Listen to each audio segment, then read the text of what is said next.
नमः सिद्धेभ्यः।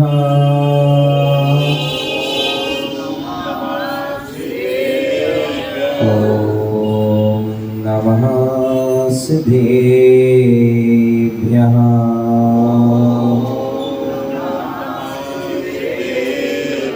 देवागं नभो याने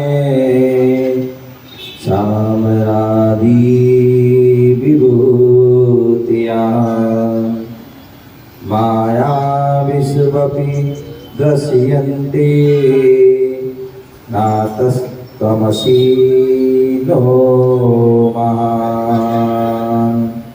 नमने करो मस्तक नमो पाँव चरण निवास। विराग सिंधु के चरण में हो मेरा भवना, हो मेरा भवना, हो मेरा भवना। बोले अनंतानंद सिद्ध परमेष्ठी भगवान की, अनंतानंद सिद्ध परमेष्ठी भगवान की जय। बोले आदि प्रभु आदि ब्रह्मा आदिनाथ भगवान की जय। बोले चिंतामणि पारसनाथ भगवान की जय। शासन नायक भगवान महावीर स्वामी की जय। 2400 भगवान की जय। परम पूज्य आचार्य पंत कुंद मुनिराज की जय। परम पूज्य आचार्य भगवान गुरुदेव विराट सागर जी महामुनिराज की जय।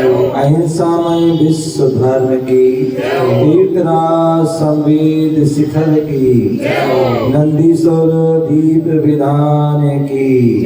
बोलिए उपाध्याय श्री 108 विशोक सागर जी महामुनिराज की जय। मुनि श्री 108 विनोद सागर जी महाराज की जय। प्यारे बंधुओं, कल हम सभी जान रहे थे आचार्य समंतभद्र स्वामी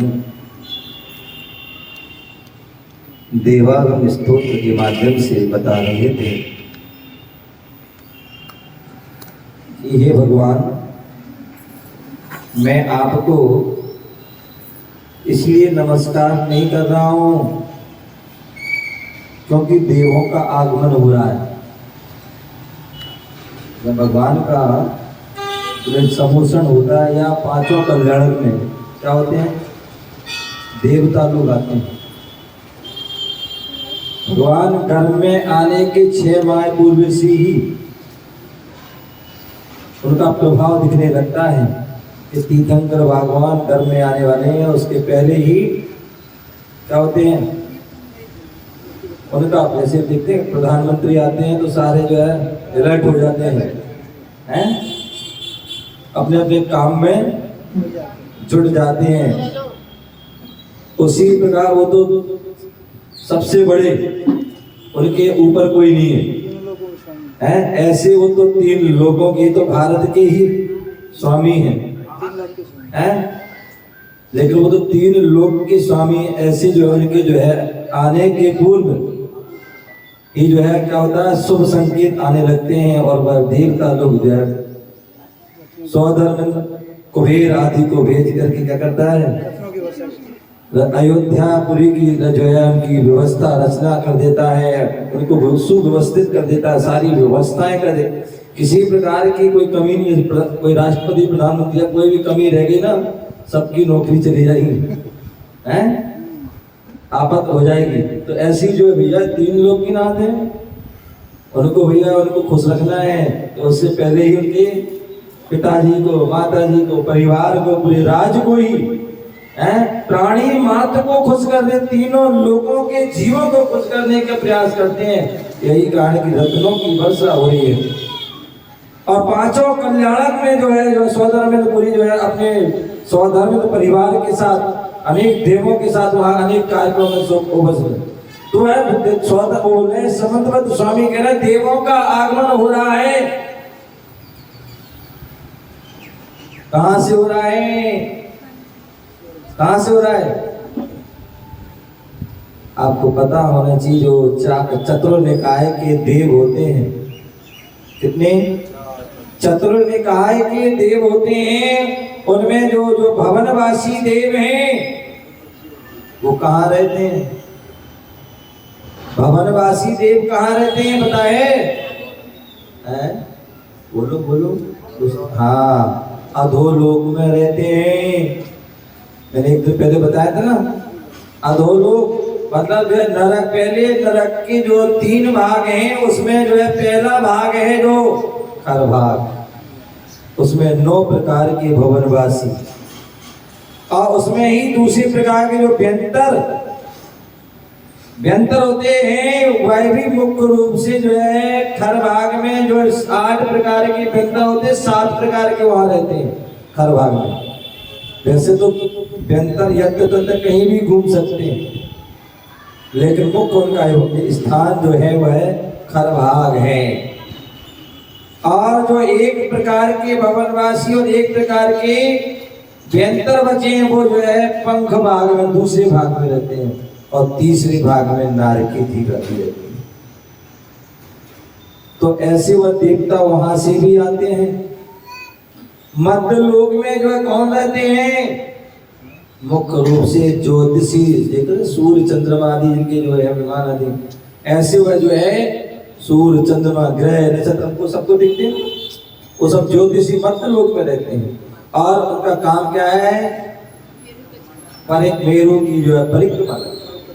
तो ऐसे ज्योतिषी देव भी आते हैं। और चौथे जो होते हैं वह वैमानिक देव है। और वैमानिक कहां से आते हैं? बोले आकाश मार्ग से आते हैं, क्योंकि जो है वो ऊर्ध्व लोक में है। कहाँ है? ऊर्ध्व लोक। बोले सुमेरु पर्वत का जो है चूलिका की जो अग्रभाग, और वहां स्वधर्म स्वर्ग का जो पहला विजु विमान है, उसकी जो है नीचे की सतह, दोनों में केवल 1 बाल का अंतर है। ऐसे वह स्वधर्म आदि जो है ऊपर से स्वर्ग से आते हैं आकाश मार्ग से। बोले देवता लोग आ रहे हैं आकाश मार्ग से आ रहे हैं। अनेक देवता लोग चमर को ढुला रहे हैं, अनेक प्रकार के जो रत्नों को बरसा रहे हैं, पुष्प वृष्टि कर रहे हैं। मंद मंद सारे देवता सब अपना अपना करते हैं, जब वायु कुमार हो, अग्नि कुमार हो, जितने भी देव है सब अपना अपना काम करते हैं, वो आते हैं। तो कोई जो है चमर ढुला रहा है, और कोई क्या करता है? छत्र लगाता है। क्या करते हैं? सबके काम बटे हुए हैं।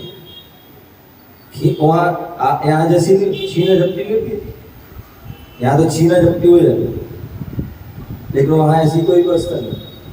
वहां सबकी व्यवस्थाएं हैं। अब से किसको करना है? किसको जो है चमन डुलाना है, किसको छत्र लगाना है, हैं? सबके काम बटे हुए हैं। तो बोले आकाश से देवता लोग आ रहे हैं, गमन करके आ रहे हैं, और कोई चमर डला रहा है, कोई छत्र आदि लगा रहा है, कोई अष्टमंगल अष्ट प्रातः आदि, और भी जो है अनेक प्रकार के जो है मायावी लोग होते हैं। वह पुरुष भी जो है जाते हैं, लेकिन वहां ऊपर तक नहीं पहुंचते। हे नाथ, आप इसलिए महान नहीं, अभी तू महान है तो क्यों है? क्योंकि आपने जो है क्या किया है? पूज्य जो है गुण है, उन गुणों को धारण किया है। क्या किया है? उन गुणों को धारण किया। कौन से गुणों को? वह गुण कैसे प्राप्त होते हैं? विषय कसायों को मैं त्यागूं तजू परिग्रह को, विषय कसायों को मैं त्यागूं तजू परिग्रह को, मोक्ष महल पर बढ़ता जाऊं नाथ अनुग्रह हो, मोक्ष मार्ग पर बढ़ता जाऊं नाथ अनुग्रह हो। तन पिंजर से मुझे निकालो, तन पिंजर से मुझे निकालो, सिद्धालय धर दो,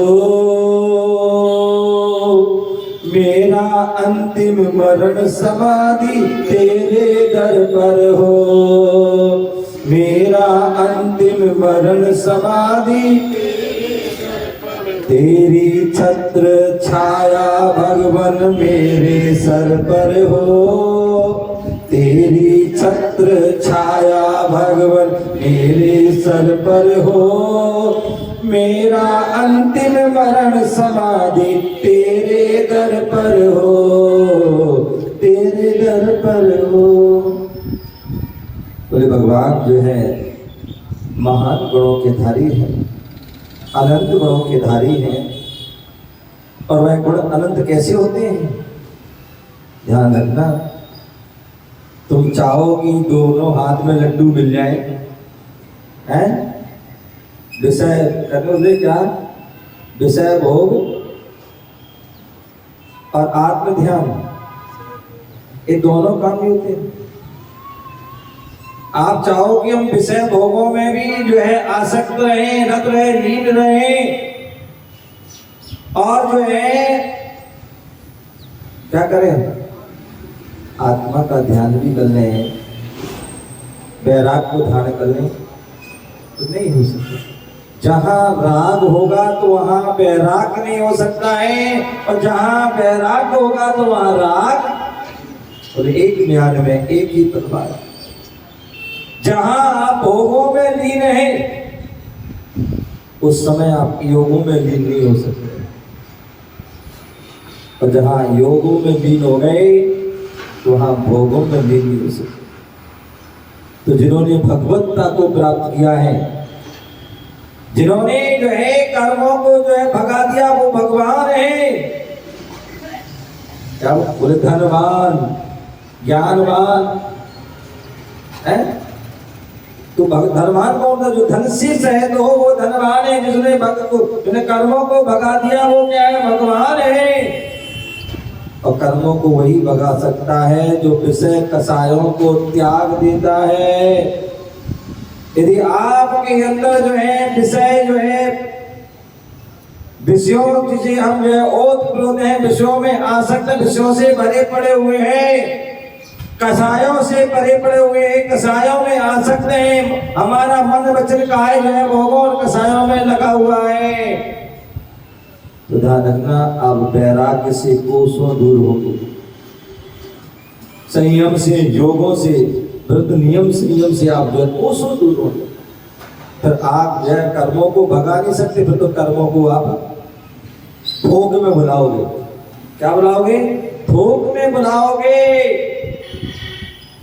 कर्मों को भगाना है तो विषय भोगों को, विषय कसायों को त्यागना। और इसलिए जो कहते हैं भगवान बनना है तो उसकी प्रथम सीढ़ी है केवल मुनि बनिए। क्या करिए? मुनि बनिए। निर्गंध मुद्रा को धारण करिए, दिगंबरत्व मुद्रा को धारण करिए। और मुनि तभी बनोगे जब विषयों से विरक्त हो। विषयों से जो है, जो अभी जब तक राग होगा तब तक मुनि नहीं बन पाओगे। जब विषयों से जो है वैराग हो जाएगा, राग से जब वैर हो जाएगा तभी वैराग होगा। तो विषय कसायों को त्यागना है तो उस वैराग को धारण।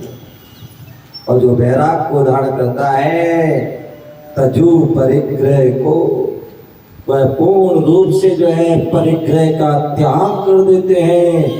24 वेद परिग्रह त्याग करे मुनिराज जी।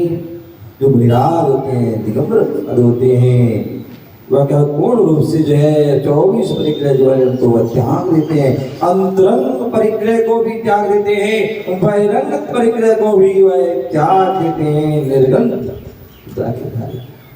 एक आप सभी क्या है? सग्रंथ है। क्या है? सग्रंथ है। ग्रंथ भी परिग्रह, परिग्रह से सहज है, वस्तु रूपी परिग्रह है। धन धान और जो है नवीन जायदाद आदि जो है उन परिग्रह से रहते हैं, और कसाय विद्यात आदि जो है परिग्रह से भी सहित हैं। और जब तक इनसे सहित होगे तब तक जो है मुनि, तब तक आप निर्ग्रंथ नहीं हो सकते। निर्ग्रंथ जो एक ग्रंथ से जो है परे हैं वो निर्ग्रंथ हैं। और जो इनसे विषय कसायों से जो है त्याग देता है, परिग्रह को त्याग देता है, बोले दिल तुष मात भी परिग्रह है, तो वहां निर्ग्रंथता नहीं है। दिल तुष फांस तनस्सी तन में साले चाहे लंगोटी। एक यदि आपको कांटा लग जाता है, मुख में फांस रह जाती है, तो क्या होता है, सारे दिन जो है जीभ हमारी वहीं जाती है, बार बार वहीं जाती है। कांटा लग गया तो हमारा ध्यान वहीं जाता है बार बार। जब तक कांटा निकल ना जाए, जब तक वह फांस निकल ना जाए, तब तक मन में वो सल्ल बनी रहती है। जो परिग्रह रूपी सल्ल है, ग्रंथ जो है सग्रंथ रूपी जो परिग्रह जो है सल्ल, वह जब निकल जाती है तो वह निर्ग्रंथ। और जब निर्ग्रंथ हो जाता है तो फिर क्या होता है, मोक्ष मार्ग पर बढ़ता जाओ नाद अनुग्रह हो। हे भगवान, आप हमारा इतना सा उपकार किया, अनुग्रह में उपकार कीजिए।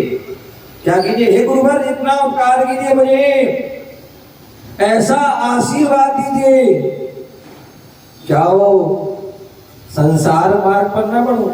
बहुत से लोग आते हैं राकेश जी, बोले महाराज आशीर्वाद दो, गृहस्थी बच जाए। क्या बच जाए, गृहस्थी बच जाए, शादी हो जाए, बच्चे हो जाए, ये हो जाए, वो हो जाए, दुकान खूब चले, फैक्ट्री खूब चले। ये सब क्या है ललित जी, ये सब क्या है, मोक्ष मार्ग नहीं है, हैं? एक हाँ महाराज में आशीर्वाद दो, मोक्ष मार्ग पड़े, रत्नात्रय को धारण करें, आरिका बने, मुनि बने। क्या बने, आरिका मुनि बने, मोक्ष मार्ग रत्नात्रय को धारण करें, इसका आशीर्वाद दो। मोक्ष मार्ग पर बढ़ता जाओ नाथ अनुग्रह हो। हे भगवान यदि उपकार करना है, गुरुवर यदि उपकार करना है, आशीर्वाद देना है, तो ऐसा आशीर्वाद दीजिए कि मैं मोक्ष मार्ग पर बढ़ जाऊं। और जो मोक्ष मार्ग पर बढ़ जाता है उसे सब कुछ मिल जाता है, तो उसे कुछ मांगने की आवश्यकता नहीं है। कहते ना, ओकार बिंदु संयुक्तम नित्यम ध्यायन्ति योगिना कामदम मोक्षदम सेवहे ओंकाराय नमो नमः। ये जो है ओंकार, जो पंच परमेष्टि है, बिंदु संयुक्तम ध्यायन्ति योग। बोले मोक्ष किनको होता है, मोक्ष कभी दरिद्र को नहीं होता है, कभी किसी भिखारी को मोक्ष नहीं होता है, किसी दरिद्री को नहीं होता है।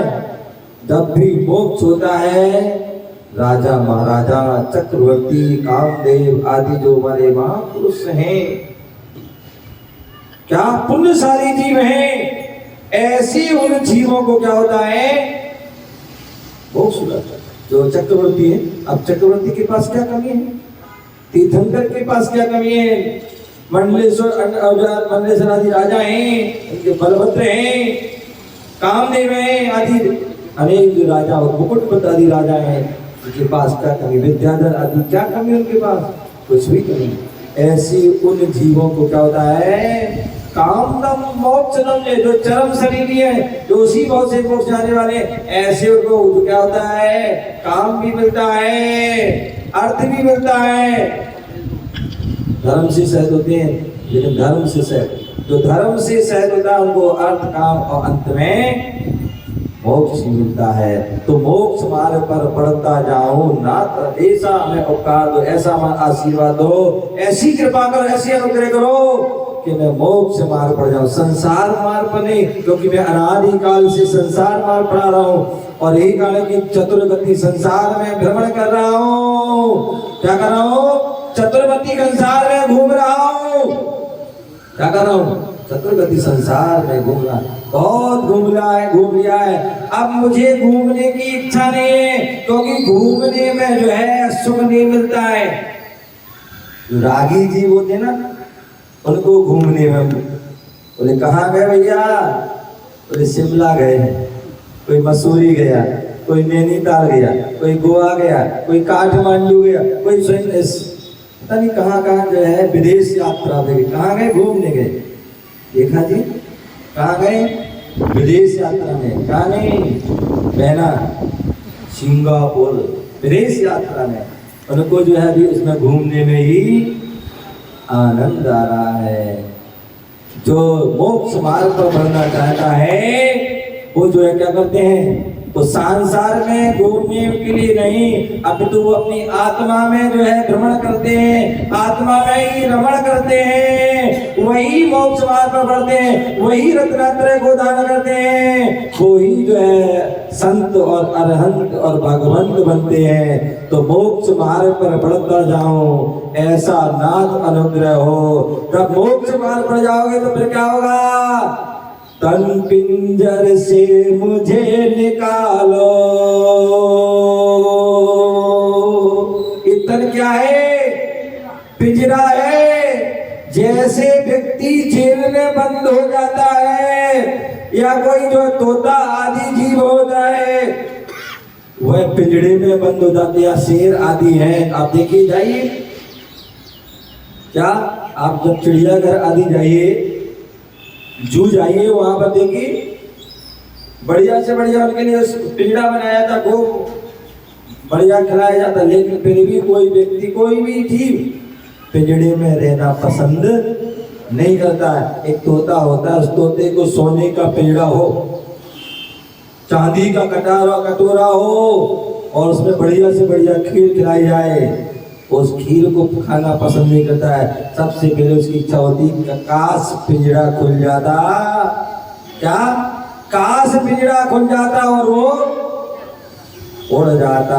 इसी प्रकार जो संसार, जो ज्ञानी जीव है, जो आत्म कल्याण करना चाहता है, वह क्या चाहता है? हे भगवान, इस तन रूपी पिंजरे में बहुत अनादि काल से मैं जो है कैद हूँ, इसलिए हे भगवान मुझे इस पिंजरे से निकालो। क्या निकालो? इस पिंजरे से निकालो। हमारे जो गुरुओं का आशीर्वाद होता है, प्रभु का आशीर्वाद होता है, तभी वह धर्म से जुड़ता है, तभी वह जो है वैराग होता है, और जब संयम को धारण करता है, तप करता है, ध्यान करता है, साधना करता है, और कर्मों को नष्ट कर देता है। और जब कर्मों को नष्ट करता है तो तन पिंजर से वह निकल जाता है। कहते हैं, क्या सोच रही है? घर में जाकर सोच रही हो कि रोटी बनाना है, दूध गर्म करना है, अरे सोच रही हो? क्या होती है महिलाएं, क्या करती घर में जो है दूध गर्म करती? क्या करती है? दूध गर्म करती है ना, और कभी कभी ये दूध गर्म करते करते भूल जाती है, तो क्या होता है? दूध तपते तपते तपते क्या होता है ना? क्या कभी दूध गर्म है? नहीं किया? दूध गर्म नहीं किया? तुम ही से कह रहे बहना से, बहना पीछे बैठी अम्मा के बीच में। हाँ तुम्हें बहना दूध गर्म किया ना? होता ना, दूध गर्म करने रख दिया और मोबाइल में लग गए, तो क्या होता है? यहाँ वहाँ के चले गए तो दूध तपते तपते तपते जो है बर्तन से बाहर हो जाता है। उसी प्रकार जो साधक जो है साधना करता है, तपस्या करता है, और इतनी कठोर कठोर घनघोर तपस्या करता है कि कर्मों को क्षय करके आत्मा निकल जाती है, और कहाँ जाती है? सिद्धालय में विराजमान हुई है। ऐसी जो है भक्त जो है भावना वाला है कि भगवान इस तन पिंजर से जो है मैं निकल जाऊं और विषय कसायों को त्याग दो, परिग्रह त्याग दो, और मोक्ष एक बार मोक्ष मार्ग बढ़ जाओ, और मोक्ष मार्ग बढ़ करके रत्नात्रय उदाहरण करके जो है इस तन पंज छुड़ करके जो है हम अनंत अवस्था सिद्ध अवस्था को प्राप्त करके अपने जीवन को जो है सिद्धालय में विराजमान कर दो। और जो एक बार सिद्धालय में पहुंच गया कर्मों को क्षय करके, वो अनंत काल तक अनंत गुणों से सहित अनंत सुख से सहित हुआ जो है उस सिद्धालय में अपनी आत्मा में अप्पा सो परमप्पा अपनी आत्मा में ही वह भ्रमण करता है और अपने अनंत सुख को वह भोगता है। ऐसी इस भावना से हम यहाँ पर नंदीश्वर द्वीप में बैठ करके नंदीश्वर विधान कर रहे हैं बड़े भक्ति भाव से। याद रखिए कोई आकुल व्याकुलता नहीं रखा है। महिलाएं आकुल व्याकुल जल्दी हो जाती है, तो आकुल व्याकुल नहीं करो, क्या करते जाओ जब तक मन हमारा लगे खूब करो, चाहे 500 अर्घ हो चाहे 1000 अर्घ हो चाहे 1500 अर्घ हो, करते जाइए जब तक जो है आनंद आता रहे, करते जाइए। ठीक है ना।